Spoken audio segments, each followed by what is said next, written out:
Well, great seeing all you guys. I should mention that for those participating today, either through the audio or video, that these three folks have just come out of a 44-day deep immersion in the sacred lands here of Crestone, especially at the Sacred Land Sanctuary, which is our main facility here in Crestone. It's an area of some hundreds of acres dedicated to nature as the church, the temple. And so you've just finished a beautiful deep immersion in outer nature, inner nature, and true nature. And we have over here Brad Kahland, who's been working very closely with Way of Nature and giving me a big hand for some years now. And then here's Viva, coming over from Holland. And she's been deeply involved with the process now for quite a while, and also as part of our recent Three Natures retreat. And then Alex, who's also been involved for many years. Alex and Viva are partners. And I thought it might be nice to start off with whichever one of you would like to, maybe with you two, since you've been involved with the Way of Nature from a European perspective, especially for some years. Mm-hmm. And you helped organize a wonderful retreat for me this past summer, with 2023, where we went to Belgium and some of the sacred sites of Belgium, some of the dolmens and amazing archaeological sites there to kind of re-honor how in early European history the sacredness of nature was really highlighted as part of the European tradition. So you guys like to share a little bit about how you got involved? Sure, I'd love to. I think we got involved probably about exactly 8 years ago, end of 2015, when you did a workshop pretty close to where we live. Quite a lot of people. And speaking for myself, I found you quite intriguing. You were sitting there sort of like a rock, very, very grounded. I remember you having us let us stare in each other's eyes, doing exercises with sound and sight and touch and taste and smell. So it really seduced the two of us to join not a sacred passage, but a nature quest of 3 days on the Isle of Terschelling in the Netherlands in 2016, 2017. Beautiful place. Absolutely beautiful, with a view of the ocean, the sea there. And then I think early 2018, first sacred passage in Baja. 2019, 28 days here at the sacred land. So yeah, it's been 8 years of really deep immersion in the philosophy and the nature. It's wonderful. Yeah. Great, thank you. Yeah. And Viva?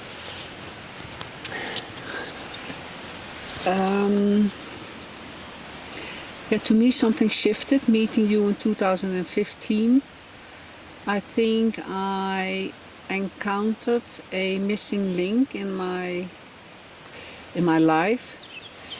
I have been committed to living this life in love since I was a teenager. And balance and harmony have been a red thread in my life, contributing to that. And regarding the true nature aspect, regarding the natural state of balance and harmony, as a natural state, not as something that has to be achieved, but where you reconnect again with. Until me meeting you, it was something that had to be accomplished to like if you do enough, I think that's a bit Western too. If you do enough, you'll be a better version of yourself. Instead of reconnecting to that natural state of balance and harmony that's there. And that's such a different way of living. Mm.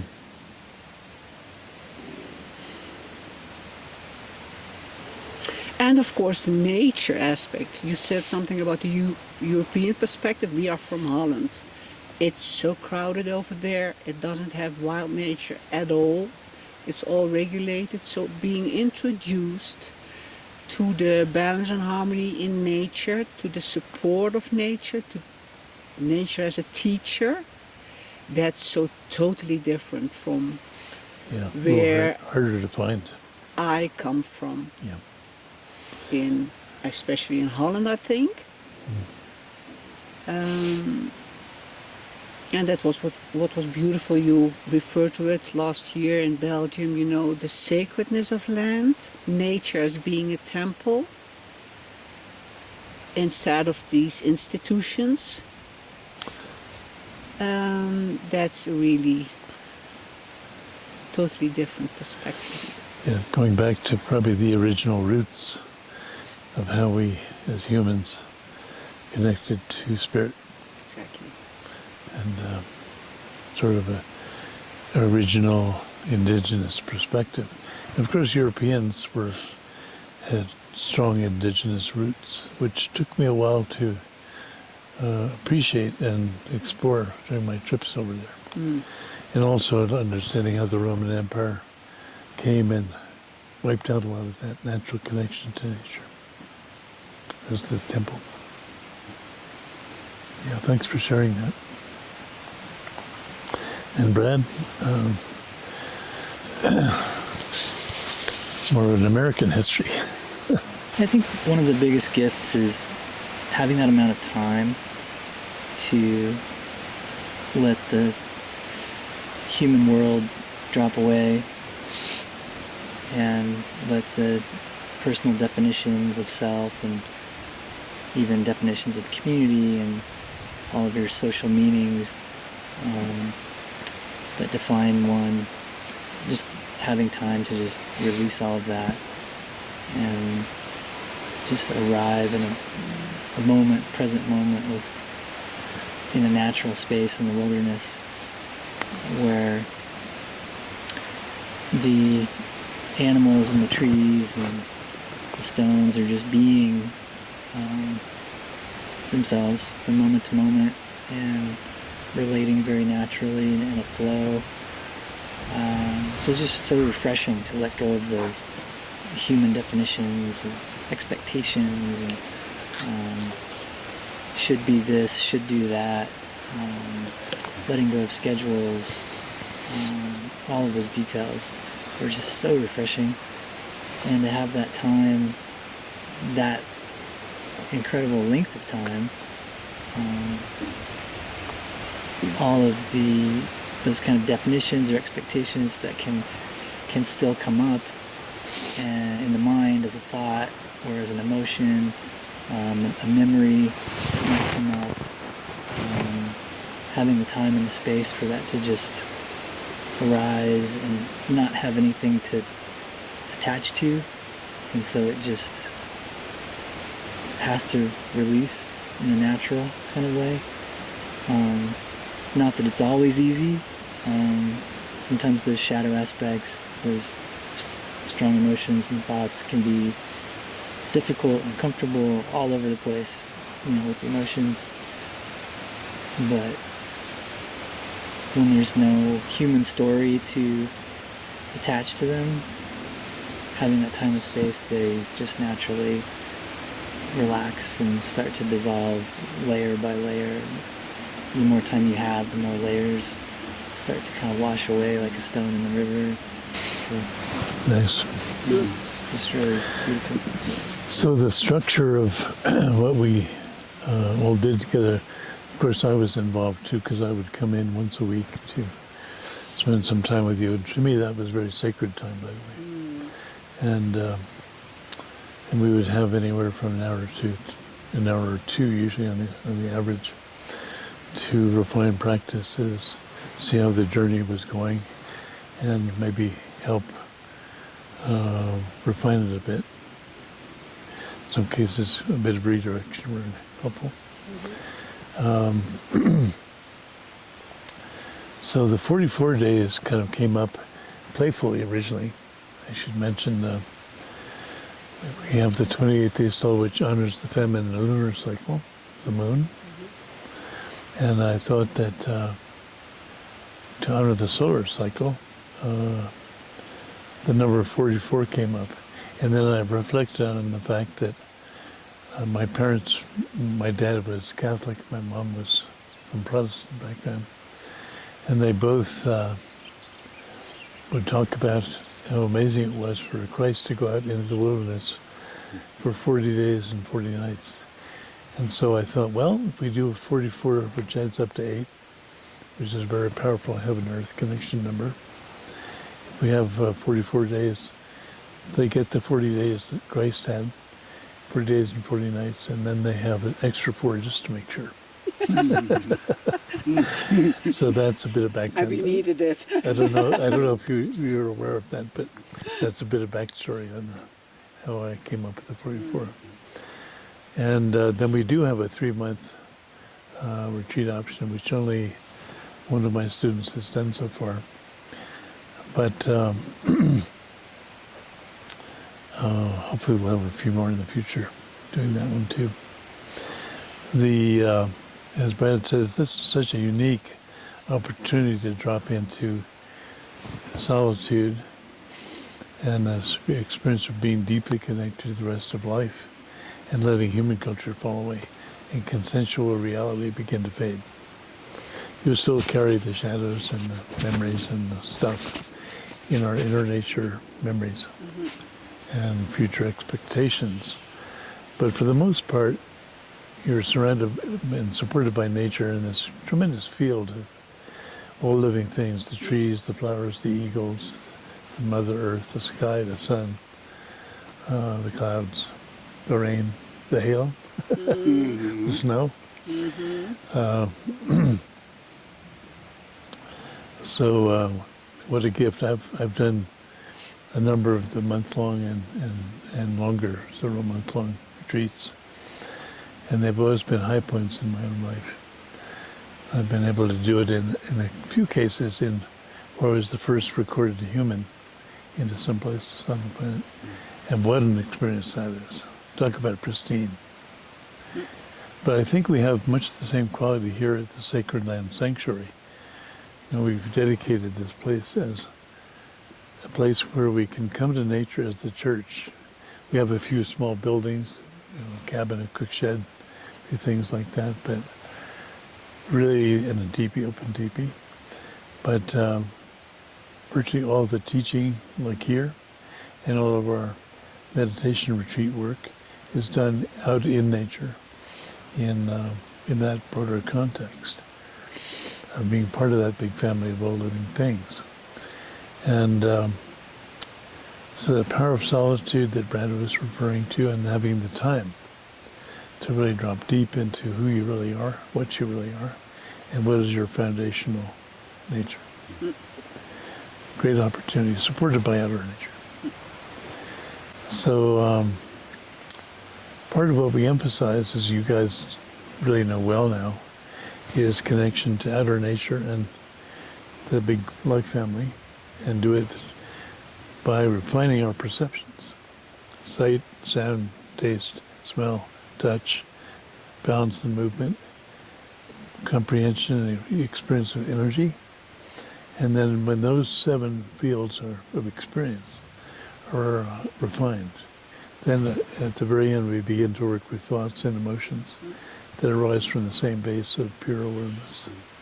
But we usually wait on refining that experience of emotions and thoughts until we become somewhat capable of remaining in source with the other 7 experiential fields. And then actually we begin mostly with sight, sound, and touch as the 3 primaries, then expand out into taste and smell and balance and movement and energy experience, and begin to refine those more deeply. When those 7 are stabilized, and we can bring a one-pointed awareness into those fields of experience, then we're ready to begin to, with those 7 fields, shift the awareness to from being deeply connected to outer nature through an experience of connection, a communion where you're one with the being of nature, but still have your own coherence. And then finally going into an experience of unity where there's no separation. If you're touching a tree, there's just one experience of the tree touch, you experience. Same with sound, same with sight. And then eventually you follow all of that back into pure awareness, which is your foundational state of pure nature. And when all that has been developed and cultivated, and you guys were doing this for a month and a half, then you could begin to work with seeing that these thoughts and emotions come out of that same base awareness as the other experiential fields do. And that begins to help you liberate the emotions and the thoughts instead of being continually tied to self-referencing yourself to a particular thought or emotion. You begin to source reference. And when you source reference, that means you identify with vast, open, pure consciousness as the foundation, instead of this limited name, identity, job, family, loved ones. I've done this, I've done that, all that kind of stuff. All that's just dropped. As Brad said, you have the time and the space to let that happen naturally. I want to interject that a little bit so people can have a bit of a sense of what you guys are up to out there. And the inner nature is kind of the sandwich filling in between true nature and outer nature connection, right? And inner nature is where we hold that, all those wonderful fields of connection and experience that I just mentioned. It's also where we hold all of our blockages, our obscurations, our shadows, our tensions, our distractions, and our contractions. And I think you probably touched it a little bit of that. Maybe a touch, a little tidbit. Maybe more than a touch. Small. Yeah, definitely. Maybe you guys could share something about that. Yeah, you know, like Brett said, when you're more than 6 weeks in such an environment, and there's no judgments, there's no expectations. It's so unconditional, all the beings that you're with. That it's sort of inevitable that the unconditionality in yourself pops up, which is really beautiful, really beautiful. But then again, also thoughts and emotions come to the surface.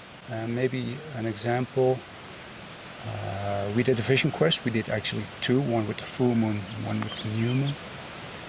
With the full moon, What is a vision quest? A vision quest is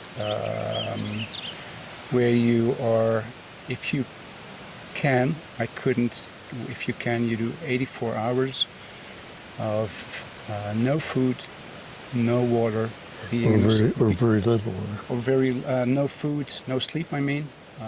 You do drink water, and you're in a very small circle with a diameter of, let's say, 3 meters. And no sleep. And no sleep. No sleep, no food, only water. 8-foot circle. In the sacred circle, which really opens up the senses, of course. And you're naked, which means, what about at nighttime when it gets cold? It gets really cold. So do you have anything to keep it warm? Yeah, a sleeping bag to keep warm. Did I say it was okay to use a sleeping bag? You said. Yeah, you said. You allowed us to do that. And I must admit that I also had shoes on, because otherwise I would have been sitting here without toes. It was really, especially the second vision quest was really, really cold. So it's fairly intense. I mean, no food, very little water. Absolutely. No sleep. Yeah. No clothing. And no shelter. No No shelter. tent. No shelter. So you're out, one with the elements, Yeah. and you're not sleeping. So the separation between waking and sleeping begins to fade, and sleeping time and dreaming time begin to integrate with waking time, and you actually enter into an alternate reality zone Yeah. for periods of time, which is why it's called a vision quest. The purpose originally was to have visions to help tell you, who are you? Who are you really? Why are you here? What's this lifetime for? What's this existence all about? What's your deep purpose for this lifetime? And the visions that come help support that understanding, and especially for teenagers. If that was the classical indigenous practice for getting the answers to those basic questions when you're just beginning your life. And then for the shamans especially, they would continue questing for different phases of life passage times. When you're getting deeply into your family time and beginning to have your first touch of a family life and a work life, when you're beginning to encounter being of service to the broader community in some fashion, a little bit later on in life. Maybe you begin to reach a phase where you want to phase out of that, the family phase and you might say the community and broader social phase, and you begin to want to go deeper into the truth of spirit and the truth of this bond with Mother Earth. And then you might have a deep vision quest to connect more deeply to the foundation of your real life, in your being, in your spirit. And then again, you might have one final quest to prepare for your passing out of this lifetime into the next realm. So what you did with the two vision quests during the dark of the moon, or new moon, we talk about the dark of the moon because you're embraced by the blackness. And that allows the stars, by the way, to manifest. And then you have the period of the full moon, where you do another one. And then that also tends to really bring a number of things to surface emotionally that can be very helpful for the visioning process. But anyway, I thought people might enjoy knowing what Vision Quest is, and it's the way we do it's a little different than the traditional one in the Native American way. We don't use the tobacco ties for a number of reasons, but we do make the circle, and we bless it with the 11 direction ceremony. We recommend doing a deep immersion in hot spring as preparation instead of the sweat lodge, partly because we got a fire hazard here, and partly because when you go into the hot spring, you immerse yourself in the vibrational energy of the water coming deep out of the magma of Mother Earth. So you're imbibing completely, saturating yourself with the Mother Earth energy. You guys just did one yesterday. We did. So it's very appropriate to do that before and after you do a deep program like this. But so during the quest, how did that go for you guys? Well, I really had a beautiful experience for me, this vision quest and the whole 44 days. It's really important because end of June I sort of retired, but I decided to, like I said in my speech, my last employer, I don't want to close doors, I don't want to open doors. I'm going to be in an in-between time. Yep. So for me, the 44 days and the vision quest were really important. And it was very open. And there was many signs of animals also before the vision quest, especially the first Signs being they showed up or? They showed up, I think 2 days before the vision quest. I was doing sky meditation, which is really beautiful practice to really open up and connect also with the spaciousness and the clarity in yourself. What happened that I was lying there and a beautiful bird came right over me from west to east. And then a split second later, 3 eagles from south to north, like forming a cross from the Wow. 4 directions, which is really powerful and appealed to me in terms Yeah. of transformation and of from the south, the unconditional love, and the north, a sign of the wisdom. So it sort of inspired me to, how could I integrate that into the next Beautiful. phase of life? And Then the how day, interesting that you went, it was flying from the west to the east, because for us, the west is where all the old forms, we let go and they vanish, they die. And especially those things that are no longer needed. yeah, And so you had a totemic relationship there with the bird flying to the east, yeah, which then is the spiritual awakening of a new level of the opening of spirit. new beginning. And same with the movement from the south, the opening of the heart and the fullness of the life force and the energy, the Shakti, the Chi. And then the opening of the heart, Yeah. and unconditional love. And then through that, moving to the deep wisdom in the north. Fantastic. That appealed to me. And then the day before the Vision Quest, I encountered 2 snakes going just in front of me, a big one, a little one. I thought, that's interesting. They're very grounded, they're very transformative because of shedding off their skin. And then within 1.5 hours of the start of my Vision Quest, a hummingbird came into my circle. And there's many hummingbirds here at the Sacred Land, but this is the only one that I really encountered in 6 weeks. And 4 years ago, in the 28 days, I had them every day. So it was like meeting an old friend. Yeah. So it really opened up. I have some work to do in bringing people together. It's just, boom, was there. Where did it come? I think in the heart. To the heart? Yeah, to the heart. It's really... Because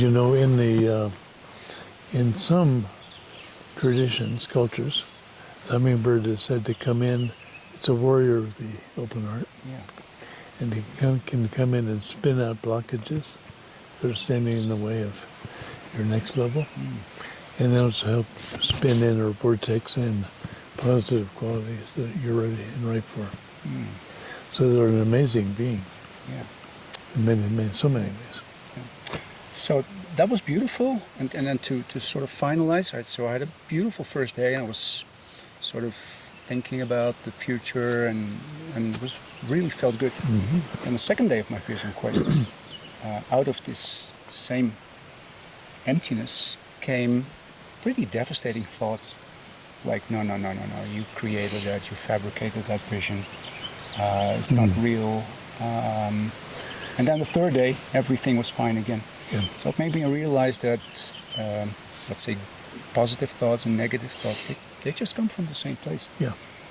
So it was really powerful to experience. Beautiful. So you could see the bright side and the shadow side. Absolutely. Yeah. Yeah. Absolutely. Beautiful. Primordial yin yang. Yes. Yeah. Great. Now you had a bit of a rough entry into the 44 days. Bit of a rough entry, yes, I did. So What happened there? Well, I would say the spare time that you built in with the 44 days, 44 minus 40 is 4. I almost needed those 4 spare days.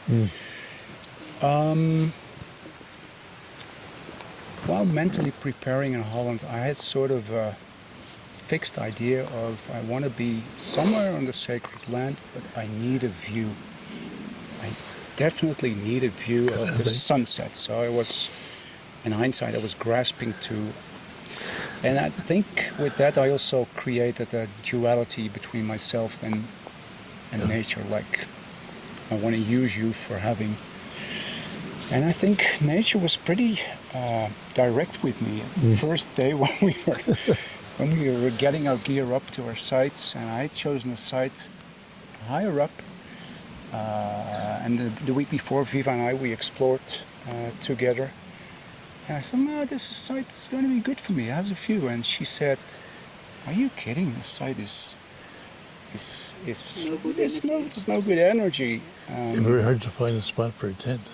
It is very hard to find a spot for a tent. You need to remove stones. It was surrounded by cacti. So on this first day, I fell 2 times. In the morning, I fell with a big backpack on my, Oh, and I hit my arm, and I thought that was the problem, so took my arm into the creek to cool Yeah. it down. Then later in the day, I came to my sort of preferred spot, and I fell again.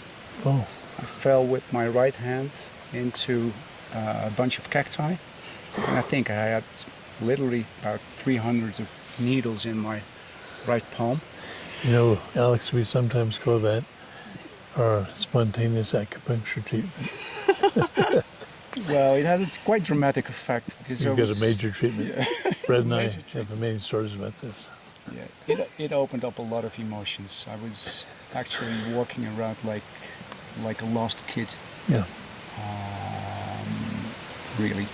And then for the last things to get, I came back here to the cabin, which is at our left side.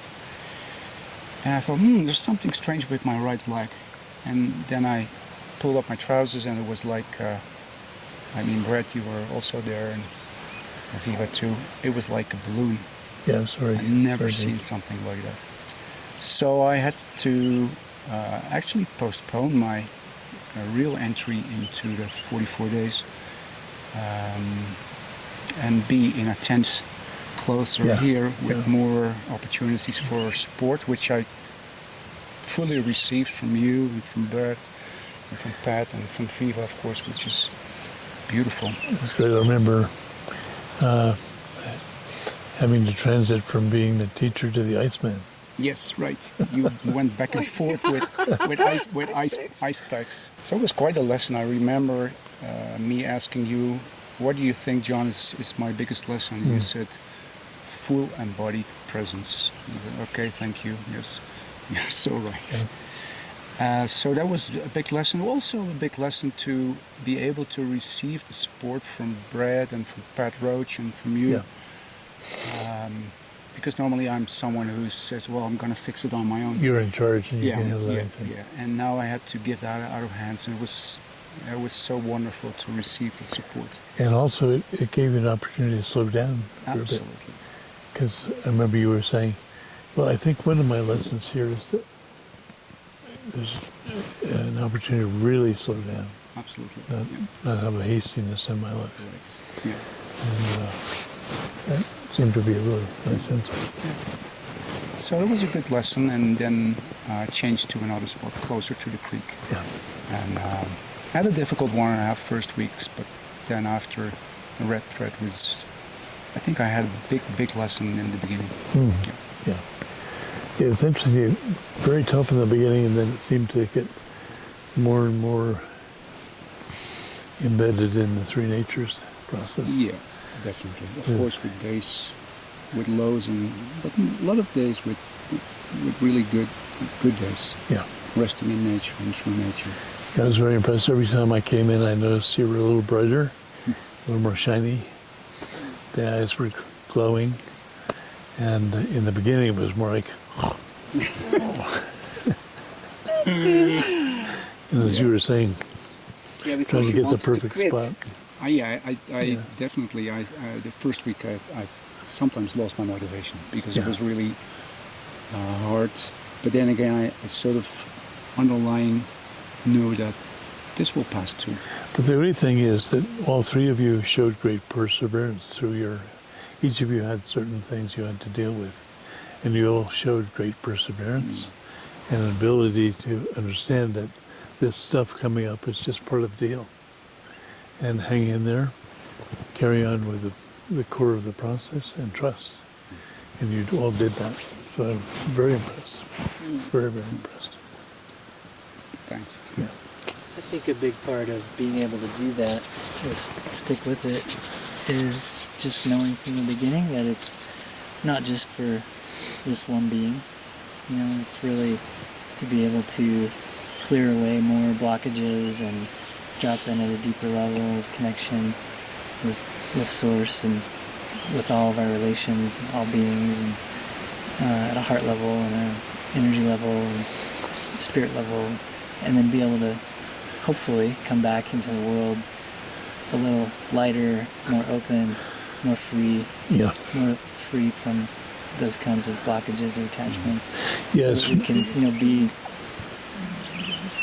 It's interesting. It's not for nothing that we call the process cultivating natural liberation, Right. becoming free of exactly what you were just saying. Exactly. And within nature. And with within nature is your that partner. relationship and support. Yep. Yeah. So naturally liberating with nature. And so on the tougher days, I was definitely reminded of, I'm not just doing this for me, so whatever I'm going through, it's going to be worth it for coming back, a lighter, more open person in my community, and hopefully that can be a positive for more than just one being. I mean, that was a real support for me in those tough days. Yeah, it's really true. And in some ways, it's very hard to be helpful to others if we haven't processed a lot of our own material. And, or at least if we can be very open and clear about we're processing our stuff and people can see it's happening and that you're actually embedded in the process of liberation of the shadow stuff. And then when you are resting in the source itself, to the field shift that occurs is palpable and very, very supportive of everyone proximate to that field. So for many reasons, it's the way to go. Thanks, Brad. Thank you, John. Yeah. And also those tough days and tough moments started from the beginning. Actually, that was the starting point, really. Because to step out of the normal daily life and the normal family relationships and work relationships is such a big deal, and there's the logistics to put together, so many logistics, and then communications and all the different relationships that you want to honor as you're stepping away, but still being able to step away into some solo time. Exactly. Connecting with nature. So even from the very beginning, I was needing to remind myself, like, all right, this is not just, I'm not going through this just for myself. This is for all relations and being able to show up, in a better way. And so It was, and I mentioned that we had the wonderful support of Ave, who's over here behind the camera, who stepped in and donated a chunk of time to take over a lot of what Brad normally does for the Way of Nature, in terms of staying on top of a number of things. And she stepped in and did a great job. So we thank her for her support. much gratitude. Yeah. Yeah, thank you so much. Yeah, and we didn't do this on our own. It's like going into nature on a solo retreat, but it's with the support There's a lot that's involved. of a team of people that are really dedicated to this process and what it can bring to the world and to the individuals involved. And so a lot of support from nature, from our human community and teacher, and and I think that's important to say. Like, these vision quests are not just done casually. There's a lot of structure and support that really holds us in that process. Yep. So, The power of spiritual community. yeah, absolutely. Very important. Absolutely. And knowing that we're out there at the same time. That's so helpful. So Yeah, Viva, how about you? This time I had to deal a lot with, I think, shadows from out of the social, cultural conditioning. Of course, we have been doing a lot of shadow work during the Three Natures retreat the last few years. And we have a shared passion for shadow work. I think it has been part of a great deal of my life.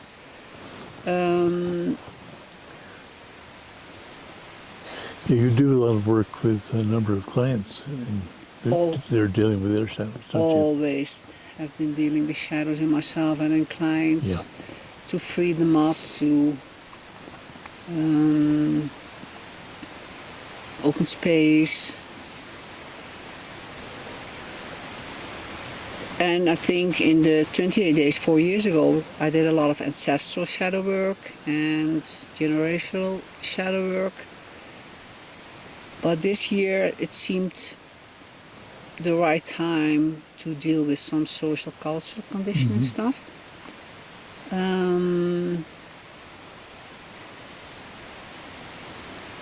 I don't know, even there was a little trigger from outside, and I came into this because 4 years ago I had a lot of animals. I had deer coming to comfort me. My mother then just passed away, and always when I was crying, the deer came and they surrounded me, and I had a coyote and I had a bear. And this year, nothing, really nothing. No bird, no squirrel. Very quiet. Very quiet. But I came into this thing, I'm not worthy that they will come to my spot. And I was raised Catholic, not that my parents were so emphasizing it. They were faithful, but not into the church, into the institution. But that has been a great deal of my life, especially when I was young. From school out, you had to go to the church. They counted how many times you went to church. And in the Catholic Church, you always say before you can receive, how did you call it? Sacrament. The sacrament. You say, I'm not worthy to receive you. And you is the Lord. I'm not worthy to receive you. You have to say it 3 times. I'm not worthy to receive you. Really? And that's well, you say it as a child, but this, and it was not new to me, this 44 days, but it was so deeply rooted, and I came into this thing, I'm not worth for animals to visit, I'm not worth for whatever to encounter, which was very painful. And apart from, I think, having been grown up in a family which emphasized outer results, not really the value of... Later I understood that was there too, but not as a child. I now can see how in different ways people can love each other and can see the deeper layers in how they do that. But as a child I thought I have to be a better person than I deserve the love. It's not new, but it popped up again. And, to focus on outer results. And what was I going to say? This very painful thoughts that came up of, and I'm fabricating, like Alex said in the beginning, I'm fabricating this vision. Then I thought I have been fabricating the last 4 years. I've been bringing people out to nature because I truly believe, again, in what nature can bring us. But I lost it. I really came into a crisis of faith in the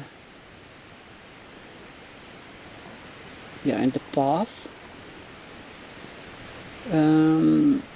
And what was very strange, this was taking part. I wanted to quit. I wanted to phone you. I wanted to move to another spot. I thought, when I go to another spot, I'll have animals, I'll have visions, I'll have everything. And there was, at the right time, I really knew the ego is tackling me. It's really trying to get me out of balance, but although I knew it was so vividly alive in me, to really think that I could find happiness outside of me instead of trusting on this deeper like we say, when you ignore, when you have this ignorance of your own true nature,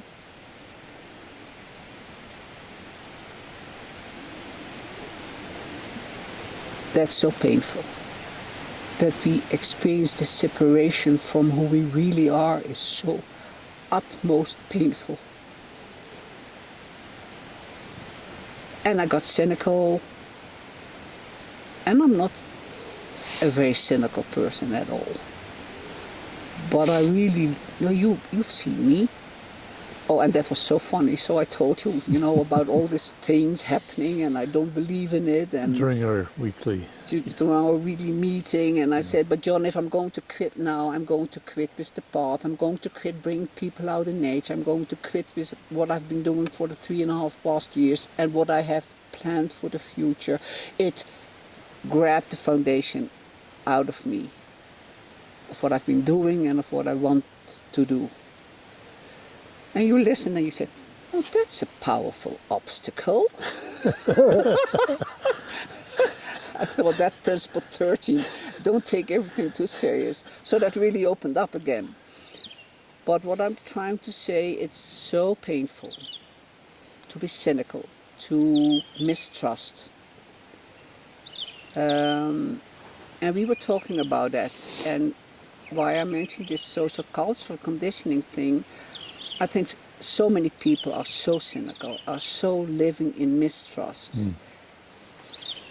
I had a lot of compassion for myself too, because it really opens up being supported by nature, knowing you were holding the space, we were there together, that you need this support. And I had a beautiful ponderosa tree and a boulder and a mandala which helped me. It really opens up a lot of compassion for people, for myself, when you get lost in doubt about yourself, about the future, about people, about humanity.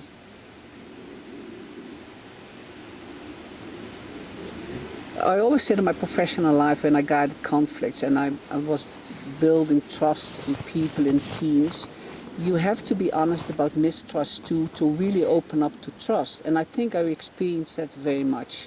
I had to go deep down in mistrust, deep down in losing faith, in order to be really opening up again and trust. Because we talked about fabricating things, and you say a lot of people get stuck in fabricating things, in fabricating spiritual experience. And I really felt I had to go beyond that to really open up. And I had some beautiful teachings from out of nature regarding trust and mistrust. Because I had no animals at my spots. But one day, when this was very actual, there was this beautiful deer when I went to my bear canister spot. This deer entered me in, I think, 8 meters, and we had this eye contact, and I flashed, I sent my love to it, and then it laid down in front of me. I saw its knees bending,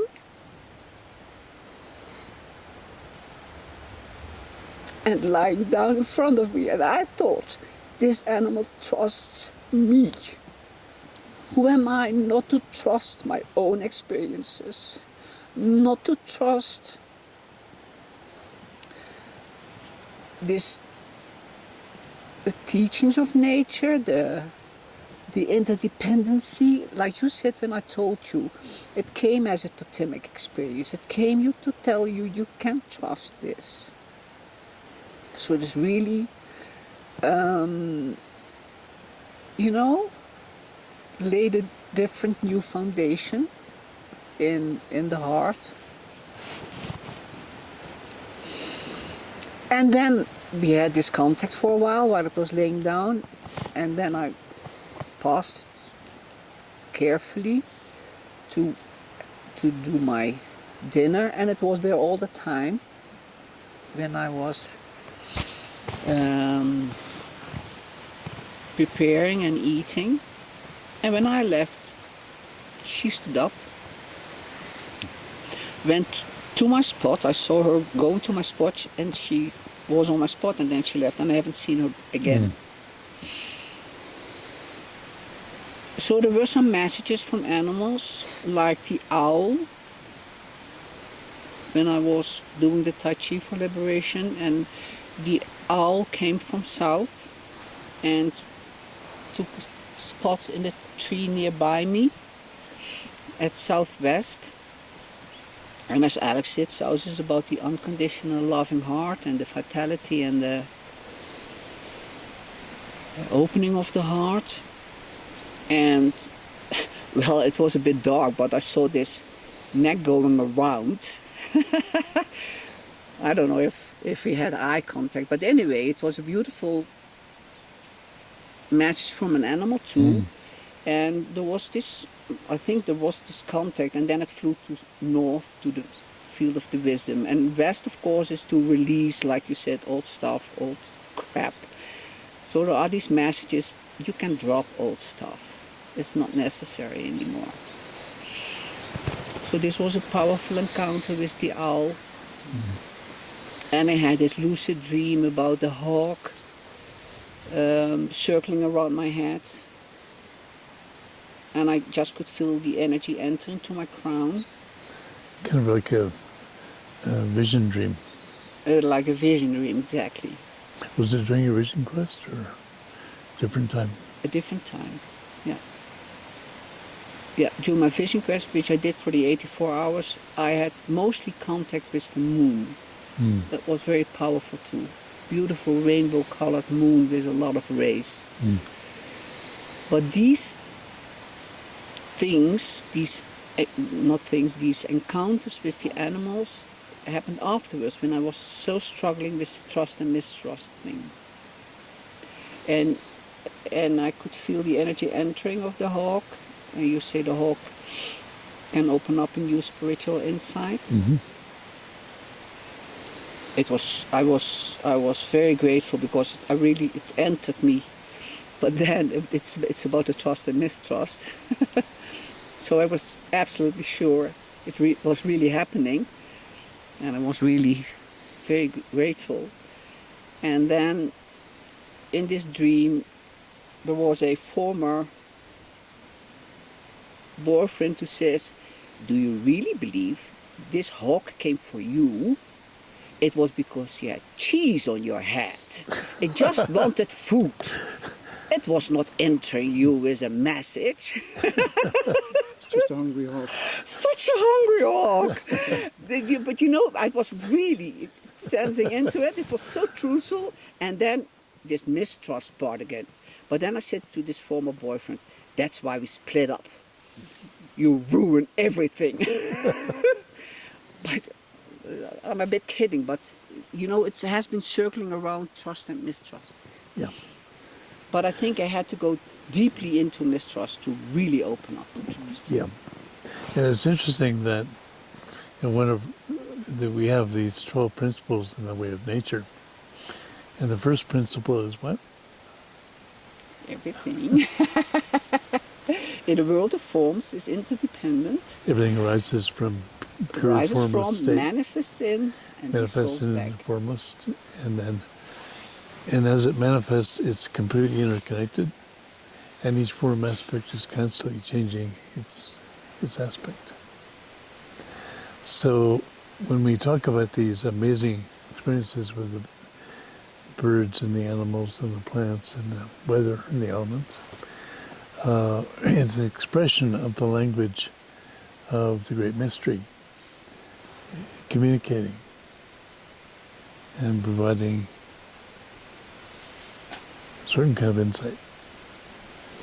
And all three of you had really clear. Brad had an amazing experience you might want to share. A visionary experience where this came through very clearly in a visionary state. And when these things arise, it's a reflection of that support that comes from the fact that we are completely interwoven and interconnected with this whole big family of life and form. And but we normally are so captured by self-referencing and consensual reality that we don't experience it that much. But when you enter a sacred view, then you begin to see this is actually one of the most fundamental ways of the great mystery communicating. And you get immediate and very direct responses to what's needed. And the communication is usually very clear. Yeah, I would like to add one more, and perhaps then you would like to share, I don't know. When I was doing this meditation, it was a message from an animal too, and you can see the interconnectedness. And right at the point where it is about don't get attached to your experiences, I had in the tree, like the tree behind you now, I had this startling sound. I thought a bird is dropping dead behind me. So it really cut through when I was at the point, don't get attached to experience, boof, the bird came and dropped. So it was really a signal to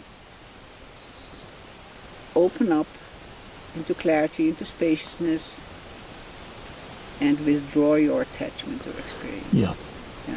Yeah, those cutting through events, for those that don't know way of nature process, we have these 12 principles which are a common ground multicultural pathway to a liberated condition and realization. And the ninth of those principles is the principle of a cutting through event that can come from a human teacher or it can come from beings of nature. But the main activity of it is it cuts through conventional reality, destroys it temporarily, completely, and all that's left is naked awareness and naked source. And from the seed of that, a whole new set of insights can arise. And it's very necessary because it's not a mental, it's actually the opposite. It's the cutting through mental, not emotional. It creates the space. The herbs and fresh and new awareness. So you had that with a magical bird. And what did it landed in a tree? Or? It was gone. It was a tree at a distance. I was a bit closer to the tree than you are now. It was this bush. Bird is falling down and it was. Then I looked back. It just did it. Well, So it just comes through into that view. Coming through. at a point, don't get it. So could be that was a major turning point in the capacity to trust as well. Yeah. These were all contributions to really open up the capacity to trust again. Yeah. And they were all, except for, of course, we had this important talk in the cabin, but these were very important messages from animals Yeah. and the surroundings. Yeah, so you got it from human teacher as well as from nature directly. Exactly. Yeah, beautiful. Yeah. And then you came out really quite deeply, almost the opposite state than where you were with the shadows that came through. Yeah, it really opened up that. Yeah. Yeah. And I really can observe when my ego pops in and tries to pull me back. Sure. But as you said in the beginning, when you are such a long time away and a lot drops, it gives more space to be able to observe this. And Yeah, and we have, in the way of nature, we utilize these 6 powers. The power of the already liberated essence we all have. The power of authentic teachings to help us connect with that and with nature, outer nature. The power of transmission, which comes from both nature itself and also from a teacher that's authentically established in what's being shared, what's being taught. And then the power of solitude, which you guys experienced in spades. And then the power of a sacred place in nature, which again, this is one of the most sacred sites in North America. And you had the benefit of being deeply embedded in that as well. And then finally the power of spiritual community, which was holding the entire process, hopefully skillfully. So all those supports are activated during your 44 days. Yeah. And pretty deeply. And the, in a way, this longer time frame gives the space for those 6 powers to really go deep. And of course, in in the lifetime, several months is fairly brief. It's like a blink. The spark of a firefly in the night. But in the context of your experience of it, it's very spacious. A huge view opens. And then that begins to have a field effect on your entire existence. Certainly after, and I like to think sometimes also before. Because I think we all know now that spiritually time is a matrix. And when there's a liberation process, it has an effect on liberating the future and the present, of course, but also helps to liberate the past, I believe. Because of the field effect that works through the matrix of time. Interesting stuff. And I should mention, again, for those who are not familiar with it, this cultural conditioning aspect that you've been working with, which is so strong right now, like, coming out into modern culture as it is with what's going on with war and culture battles in the U.S. Congress and so on and so forth. What we spent the previous 4 years doing was investigating some of the shadows that accumulate at the level of the physical body, the shadows that build up in the blockages and obscurations in the energy body, the chakras and the meridians, the shadows that accumulate in the body of the emotional body that has its own kind of coherence, somewhat tied into things like the brain and the endocrine system. And then, of course, the body of thoughts that tend to reinforce and can even initiate blockage patterns and shadow aspects. And then finally working with the ancestral patterns of our ancestors that have had experience, and then how those shadows begin to show up in our own lives. And we begin to mirror those things. We say, I'm never going to be like my dad or my mom. Then the ancestral pattern comes in, wham, there you are. Or there we are as a family.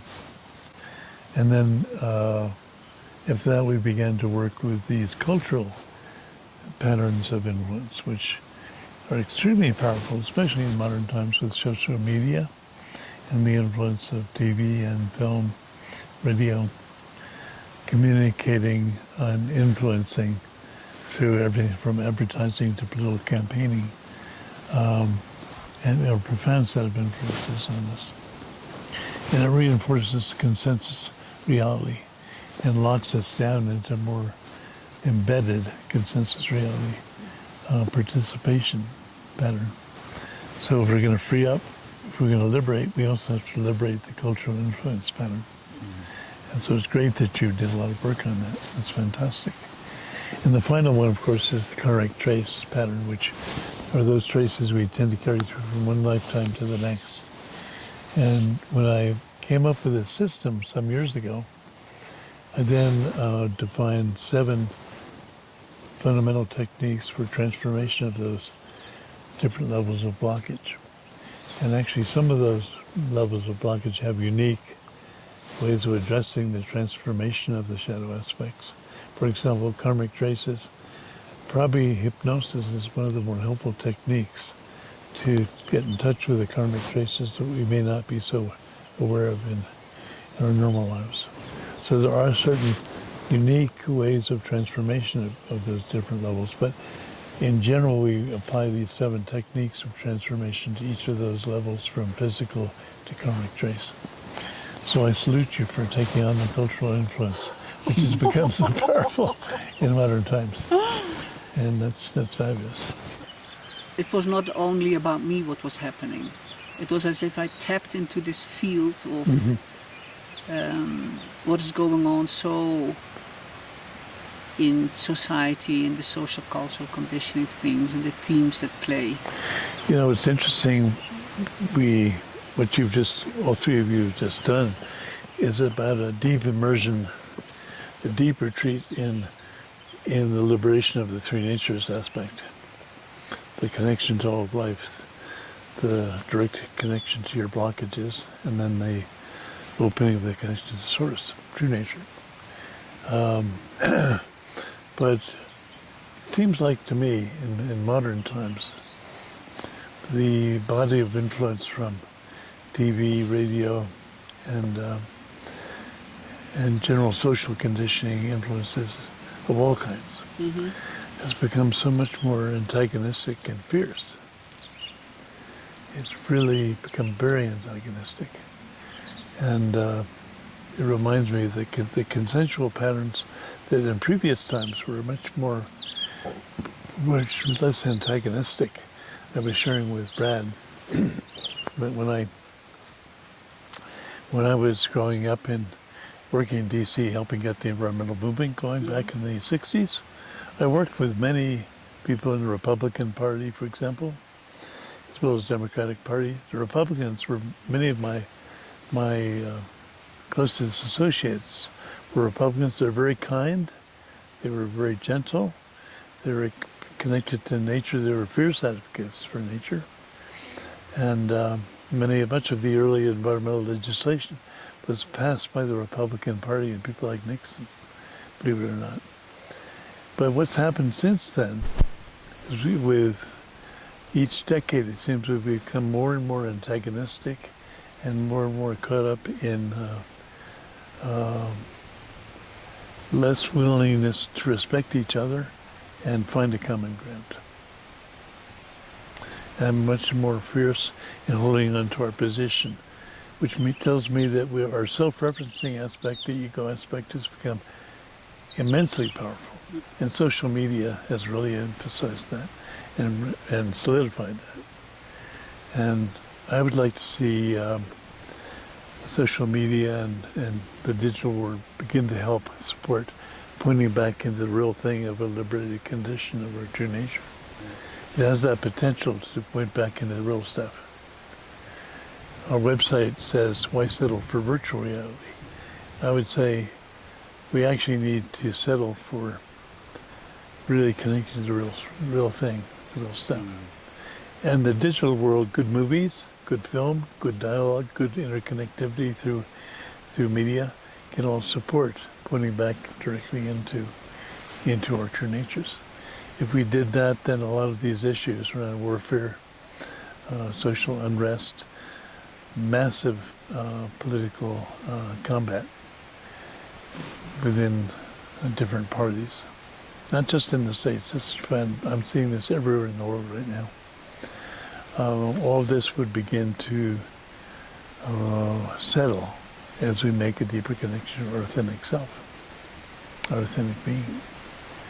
So the path to that, finding that and trusting that, has become, I would say, an existential crisis that's invited us into a very different way of being in modern times.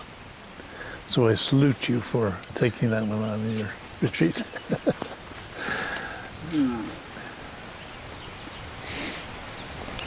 Well, anybody else like to share a little bit on anything?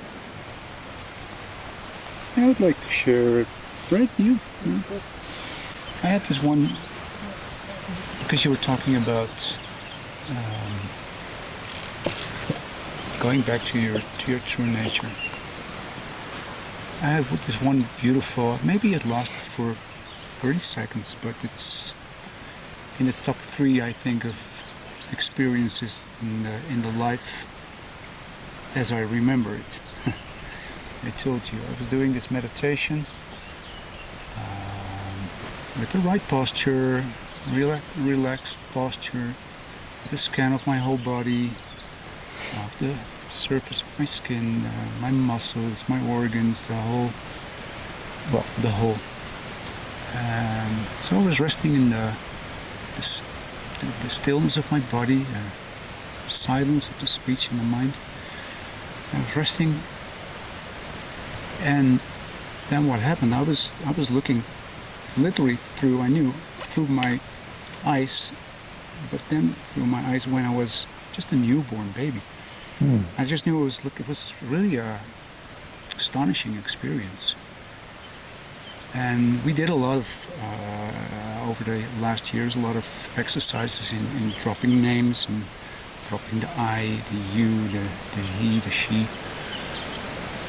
But this wasn't me dropping names, all labels, all filters that I've apparently built up in 63 years. Everything just dropped by itself. And I was just seeing what I was seeing, no more than that. And it was so pure, so pristine. It was totally blew me away. It moved me because of the pureness of the experience. It also moved me on the other side because of being so aware of all these filters and blockages that we built up over years. It was one of my most beautiful experiences in my whole life. So thank you for that, for giving me the opportunity, because this doesn't happen in an instant. I mean, And this happened at some point during the... At some point, I exactly know the date because it happened on the 14th of September. Because it was really once in a lifetime experience.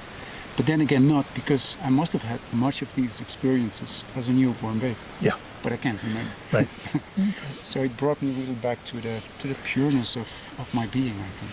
That's beautiful. You know, in Taoism, one of my teachers wrote a book, and in the beginning of the book, he puts a picture of a little child. And he says the purpose of Tai Chi and Taoist cultivation is to return to that same condition that we were as a young baby.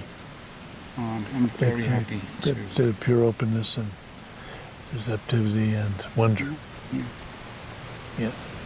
So it was beautiful, and it sort of opened more open view of where I am. Great. And I'm hoping to be able to to refine that. You can apply that little saying I came up with: "Make habit your friend." Right. And take that seed, that experience, and return to it. And even though it's a memory and it's not, it was on September 14th, you can still skillfully use the seed in the now to help it nurture it, help it open and grow into a foundational root of your new being. It's a skillful use of memory. Some people who get caught up in presencing work forget that there's a really useful function for memory and the past. And if you work with it skillfully, it can be a huge support. The past is not just about bad stuff. It's also about liberating experiences. And those can be nurtured and become seeds for fruition in the future and the now. Just saying. Pretty simple. Yeah. And when we do that, we make the transition from the moment to the oment. That's my latest little saying. When we really settle into those magical instants, then the moment transforms into the omet, fully and completely. Just saying. Yeah, I think similarly, what you were saying, Alex, about seeing through your eyes as an infant, baby, reminds me of how our eyes are actually taking in so much more of reality than our brain and our psyche can really manage. Mm-hmm. And so our brain filters out a lot of what the eye is actually perceiving. And then through all our language and social conditioning, we form this consensus reality of what we engage with on a day-to-day level. But through this process, in the 44-day solo, like you're describing, there was some opportunities to clear away some of that social conditioning, a lot of those definitions, and open the senses more broadly. And I think that's part of what was happening during the Vision Quest, and being able to connect the senses really directly in the present moment with the flow of nature, and then through the specific nuances of the Vision Quest that support the visionary state. I definitely had experiences where the visionary state opened and I was seeing at this one point different parts of the forest where the light was lighting up different trees, not the whole forest, but just different trees were lighting up, and different images and visions of like sunflowers blooming out of the light of a tree, and very consistent imagery that my mind wasn't, I had no thoughts that were directing it. It was just these visions were arising. And they had a light aspect that was helping to open and energize the vision, and they were manifesting within the field of view of the whole forest. So I was seeing the normal forest that we think of as the normal forest, and I was also seeing intermixed with it these visions of different light quality images and visions, and simultaneously manifesting and coming from the same source, but manifesting. The visionary aspects were more interdimensional and somehow emanating from more of that visual field, maybe that the eye normally perceives but the brain filters out. So it makes me think of that when you're seeing through the infant eyes. There's also like seeing through like the empty eye. Yeah, unfiltered. It's unfiltered, you know. And this was during the Vision Quest, right? That was during the Vision Quest. Yeah. But then after the Vision Quest, the mind still had awareness that that's a foundational reality, and so then that influences how my mind then relates to interacting with consensus reality more. It creates more of an openness to possibility. Yep. With that sort of dreamlike awareness simultaneous with consensus. And I think one of the things that I mentioned to each of you during our interview periods prior to the Vision Quests was that in the way of nature we work with the Vision Quest process in a slightly different way than might be the traditional Native American approach. It occurred to me a few years ago, I've trained in Dzogchen quite deeply, in that there's a series of practices called Trekcho and Togyo. And Trekshio helps you to stabilize the mind and, in a sense, to cut through the ordinary discursive mind and arrive at perfectly still, one-pointed being with true nature. And then there are practices called Togyo, which have to do with taking certain body postures and working with the mind in certain ways, in the breath, and to enhance experiences of vision. This is without any drugs, just like you guys. There was no plant medicine or any of that stuff. This is all happening naturally. So in the same way with the Togyo practices, there's no chemical assistance.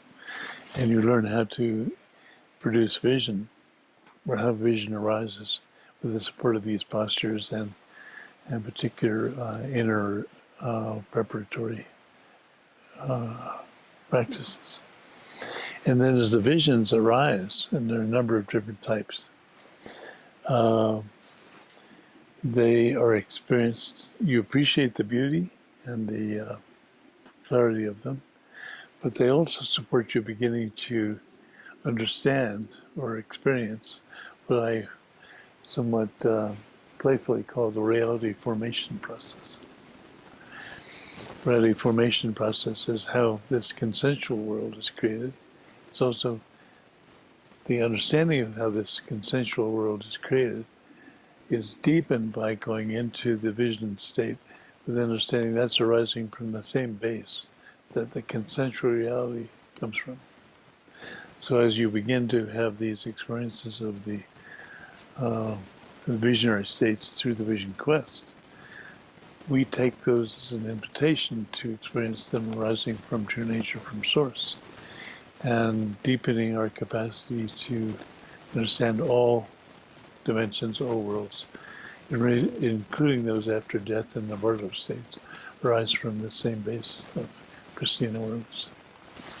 And so, in other words, it's a very liberating way in which you work with vision, akin to how it's done in the Tibetan tradition. When that becomes very stable, and the process of the visions are experienced in this way, then the insubstantiality of normal matter shifts.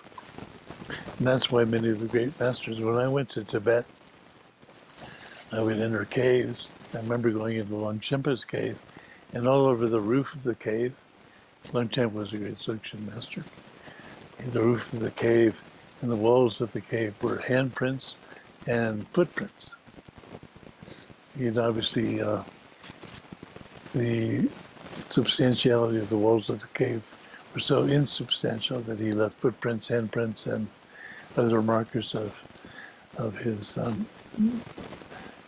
being playful inside the cave. Not just on the surface as a painting, but as a In the form. rock, the rock was dissolved. It looked like, if it was a handprint, it looked like the hand had literally melted into the rock. Then I went to Padmasambhava's cave, Guru Rinpoche's cave, and I'm very deeply connected to Guru Rinpoche in a number of ways.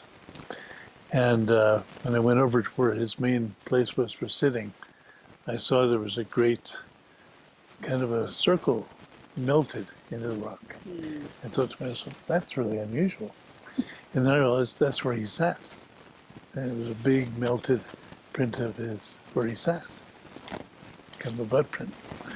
The rock had melted around his body. And then I went to another cave, different part of, that was in Sikkim, another part of the Himalayas. And I went into the cave to where I knew he was doing a lot of practice in the past. And one of my friends that was with me who knew the cave said, okay, John, now you can stand up. Because we had gone in like this, hunched down. And they said, you can stand up now. And I said, so I stood up. And I realized I could stand up and it wasn't hitting the roof of the cave. And I had a little flash. I came back a little bit, put the flash up, and I saw that over the crown of my head was the cave actually came in at this level, but above my head was a crown of melted rock above my crown chakra. And Guru Rinpoche had obviously stood in that very same spot, and around his crown chakra, the entire roof of the cave melted. Isn't that wild? Pretty wild. So that shows you the insubstantiality of this consensual reality world.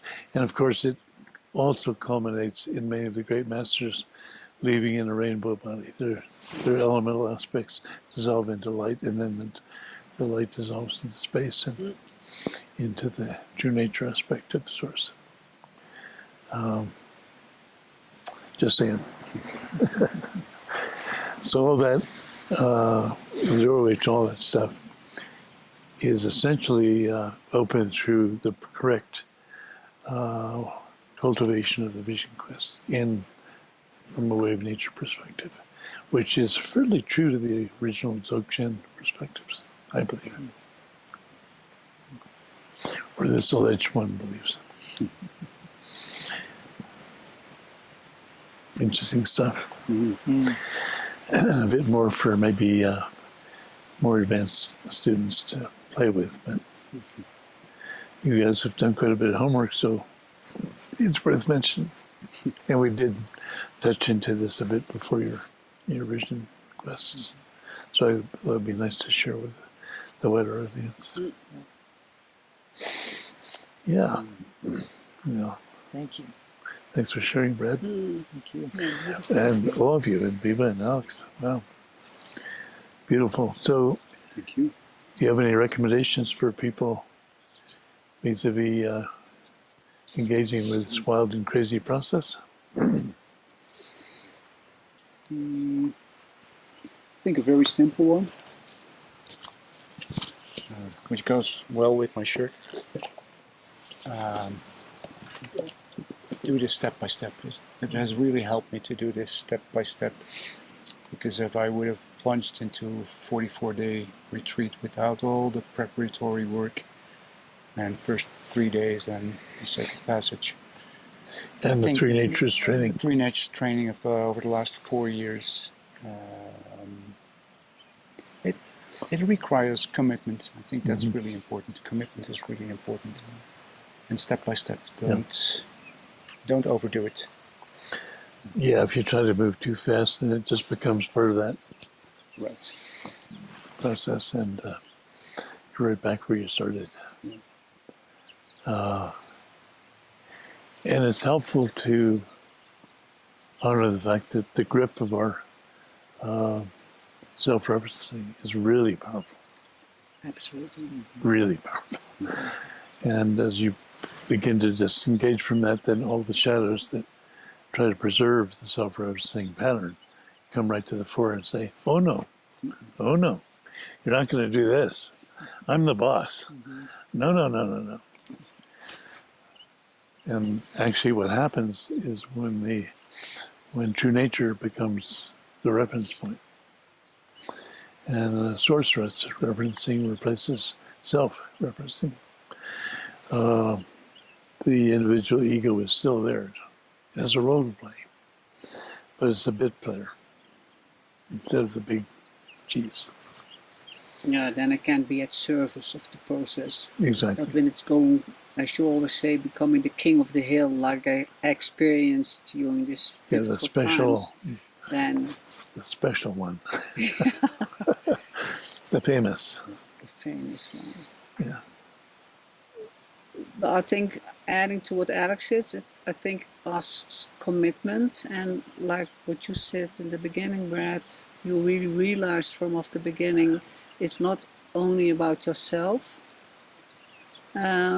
Because I think what's really beautiful in the process is that it's the opening of the heart, the active compassion. It's really, it opens up in a very organic, natural way.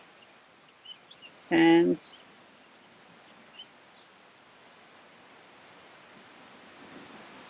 I think it would be so helpful if people were able to really open their hearts for what's going on.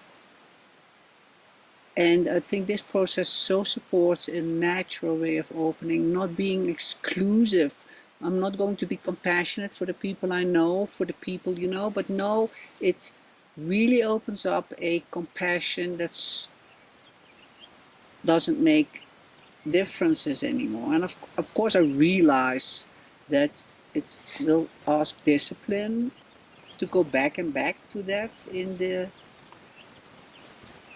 going to be back home in the it's different than over there.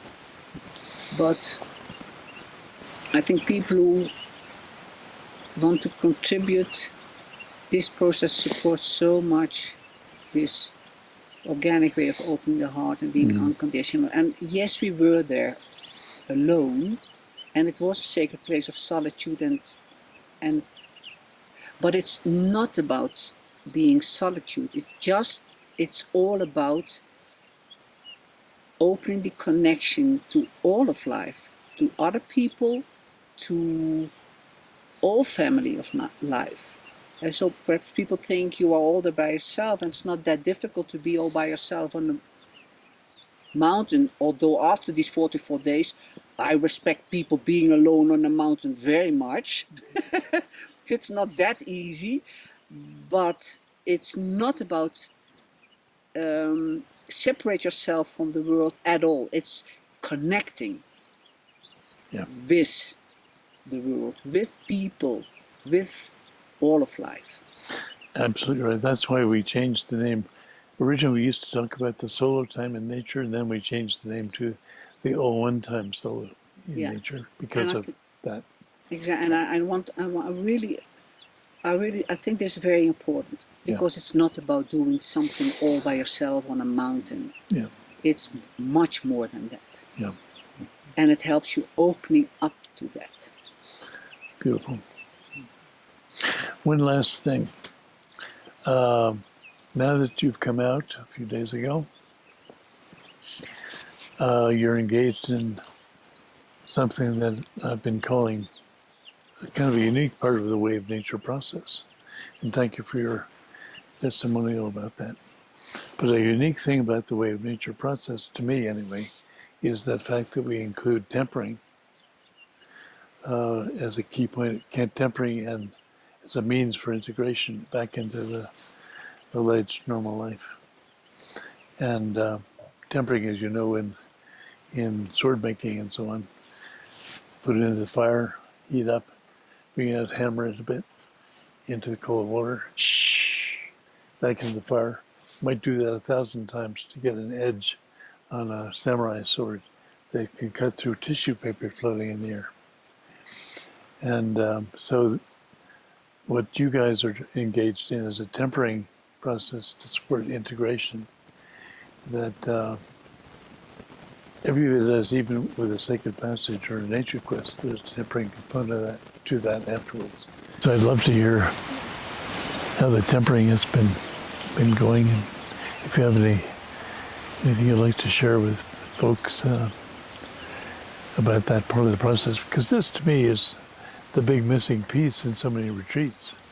You have an amazing experience, a wonderful experience, and then you come back out and you go right back into the old patterns, right? And you lose it. For us, in the way of nature, we've been more and more trying to highlight the integration and tempering so that you actually cultivate how to integrate what has been accomplished with the normal life flow. Yeah. And here in Crestone at the Sacred Land Sanctuary, at the Way of Nature land here, we were blessed with the ability to, after the 44-day all-one time, go into town, have a meal at the cafe, talk to friends or new people, and then come back to the land and spend some time here, dropping back into just being in nature, alone, and connecting with that all-one connection with nature. So that going back and forth as the tempering process. It's really helpful. Yeah, it's super helpful before just hopping in a car, driving to the airport and flying somewhere, which I guess is going to happen at some point in the future. But meanwhile, it's just a gift to be able to take it slow, and because as we just refining the senses so much outside of the busier world, like in nature, we become so much more open with our senses that then to go back in the busier world, even to go to a cafe or restaurant, it's a lot of stimulus. We were talking about these last couple of days about how much we notice our energy. In a way, the engagement with the human world brings up energy. At the same time, it's sort of burning through energy even faster. I was saying it's almost like taking a shot of coffee for me, where I feel like it's a great energy lift, but then it's using my energy faster. Yeah, and you don't drink coffee much. Not much, I don't, so I feel it more. So I need some tempering with my coffee. But so being able to, then that helps fine tune the senses and the awareness, and where the senses take the awareness, because as one's senses are activated, it can take the awareness places. Yeah. So being able to go slowly with that, and then be aware of where the awareness is going with the senses, allows more of the integration, so that I can move in the human world, in the busier world, while still maintaining a center. You just mentioned a really key thing, which is normally in society we move speedily. And by moving speedily, we lose consciousness and awareness and refinement of what's actually going on with our experiential fields and our senses. So if you can slow things down as you temper, then that slowness allows you to go back into the process of refining the connection to outer nature, and also to begin to be able to rest more skillfully in source awareness as the whatever is going on is arising. Because the normal habitual pattern is to lose ourselves in what's going on out there. But the key to tempering is to remain in true nature as the display of the outer world is manifesting. And as Brad knows, one of my main practices is to sit and watch CNN or Fox News or NBC while resting in the natural state. And with certain images, when they come up in the screen, I'm very challenged sometimes to remain. But so it's a process, and as you come back here I do recommend going back into your solo site here, or a place here in the sanctuary that's like that, where you get the same vibe, so that when you return, you can really feel the layers dropping away of consensual reality that you've begun to reconnect with. They begin to drop away, to drop back into that natural simplicity again. And by going back and forth and then feeling once again the consensual world grabbing hold, if you can really relax, really stay present, and really remain in open awareness, eventually mastery arises, and you're able to remain in a state of integration. By the way, the Taoist masters don't talk so much about enlightenment. They talk about being in this fully integrated state.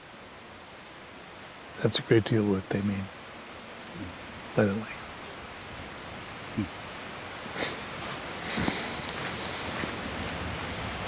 Yeah.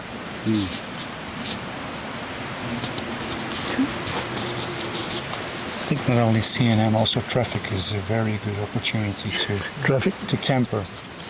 That's why you done a little driving. Yeah, because we very shortly after we came out, we just needed a rental car, so we picked up the rental car. And so driving back, someone was in front of me driving and braking and going to the right without signaling. And I was like, you, and then so, oh, no. No, I go back. It's okay. You didn't have any. You. But of course, he or she was just making a mistake. I mean, it's fine. Okay. But there's lots of opportunities to many either invitations. freak out or go back and look back again, and it's okay. Yeah. Great. Yeah. And we have a practice that we call flashing, which we utilize to connect to birds and animals especially, and it's done gently and with permission. So you radiate compassion and love and appreciation and respect to birds and animals, and they usually pick up on it. If you do it too harshly without asking, is this okay, that could be too much. You may have noticed that with birds and animals. But there's a similar thing that you can do with Source and true nature, which is to, if you've had the gift of a direct introduction to Source, then you can flash that brief memory in the moment. And that supports the process of integration, because you can return instantly to the true nature aspect, even in the midst of normally very conflictive situations. Or even if you're eventually if you're in a state of anger or fear, you can experience those as arising from a source. And it's not a problem. And they dissolve just like a cloud in the sky. Manifest and then dissolve. But that's mastery level. Don't try that until you really are well established. And as Viva said, you don't have to jump into a 44 or 28-day solo or 3-month solo or retreat. We recommend starting off very simple with maybe a day or two, and then gently. In fact, we've got a Waysharers program starting to come out now, which will involve just very short periods of time of nature connection, connecting to the family of life, and connecting to your own essence, and dealing with the blockages in very gentle, beginner fashion. And then slowly, going deeper and deeper and deeper over a period of time, until finally the big fruitions begin to happen. So it's been very inspiring to see these pathways open to make the process much more widely available.